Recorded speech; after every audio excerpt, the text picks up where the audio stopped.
So ಲೈಫಲ್ಲಿ ಎಷ್ಟೇ ಕೆಳಗೆ ಬಿದ್ರೂ ಎಲ್ಲದನ್ನೂ ನಗ್ನಗ್ತಾ ಟ್ರೀಟ್ ಮಾಡ್ಬೇಕಂತೆ. So welcome to day 33 of year ending challenge. So ಹೇಳ್ದಂಗೆ ಈ ವರ್ಷ ವಾರ್ಮ್ ಅಪ್ ಶುರು ಮಾಡಿದ್ದಾಯ್ತು ಅಂಡ್ ಬರ್ತಿರೋ ಮುಂದಿನ ವರ್ಷ ಮಾತ್ರ ಸಖತ್ ಅಂಡ್ ಅಲ್ಟಿಮೇಟ್ ಆಗಿರುತ್ತೆ. ಇನ್ನು ಟ್ರ್ಯಾಕ್ ಮಾಡ್ಬೇಕಂದ್ರೆ ಫಾಲೋ ಮಾಡ್ಕೊಳ್ಳಿ. ಅಂಡ್ ಹಿಂದಿ ಹುಡುಗರಿಗೆ ಕನ್ನಡ ಹೇಳ್ಕೊಡೋದ್ರಲ್ಲಿ ಮಜಾನೇ ಬೇರೆ ಇದೆ ಗೈಸ್. ಹಾಗೆ ಮನೆಗೆ ಬಂದು ಫ್ರೆಶ್ ಅಪ್ ಆಗಿ ರೆಡಿ ಆಗಿ ಡ್ಯೂಟಿ ಕಡೆ ನಮ್ಮ ಒಂದು ಪಯಣ ಸಾಗಿಸ್ತೀವಿ. ಥಮ್ಸ್ ಅಪ್ ತೋರಿಸ್ತಾ ವೇವ್ ಮಾಡ್ತಾ ನಮ್ಮ ಒಂದು ದಿನ ಶುರು. ಸಾರಿ, ಬ್ಲ್ಯಾಕ್ ಕಾಫಿ ಕುಡಿತಾ ಎಂಜಾಯ್ ಮಾಡ್ತಾ ಸಿಪ್ ಬೈ ಸಿಪ್ ನಮ್ಮ ದಿನನ ಶುರು ಮಾಡ್ತೀವಿ. ಕೌಂಟ್ ಇಟ್ಕೊಳ್ಳಿ. First cheers. ಪರ್ಫೆಕ್ಟ್. ಅಂಡ್ ನಿಮ್ಮ ಕಪ್ಪಲ್ಲಿ ಪರ್ಫೆಕ್ಷನ್ನ ನೀವು ಬೇಕು ಅಂತ ಅಂದ್ಕೊಂಡ್ರೆ ಎಲ್ಲ ಡಿಪೆಂಡ್ ಆಗೋದು ಇಲ್ಲಿ.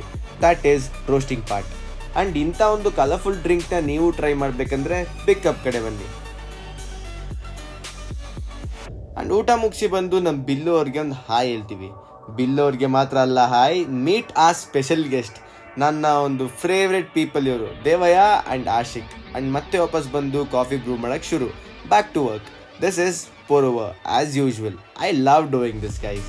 ಅಂಡ್ ಸೀರಿಯಸ್ಲಿ ಈ ಟೈಮ್ ಒಬ್ಬನೇ ಎಂಜಾಯ್ ಮಾಡಲ್ಲ, ಎಲ್ಲರ ಜೊತೆನೇ ಎಂಜಾಯ್ ಮಾಡ್ತೀವಿ ಕಾಫಿನ. ಅಂಡ್ ಈವ್ನಿಂಗ್ ಟೈಮ್ ನಮ್ಮ ಕೆಫೆ ಹಿಂಗೆ ಕಾಣಿಸುತ್ತೆ ಲೈಟ್ ಆನ್ ಆದಮೇಲೆ, ಕತ್ಲೆ ಆದಮೇಲೆ ಇನ್ನೂ ಸೂಪರ್. ಸೊ ಇಷ್ಟೇ ಆಗಿತ್ತು ನನ್ನ ದಿನ. ನಾಳೆ ಸಿಗೋಣ. ಬಾಯ್.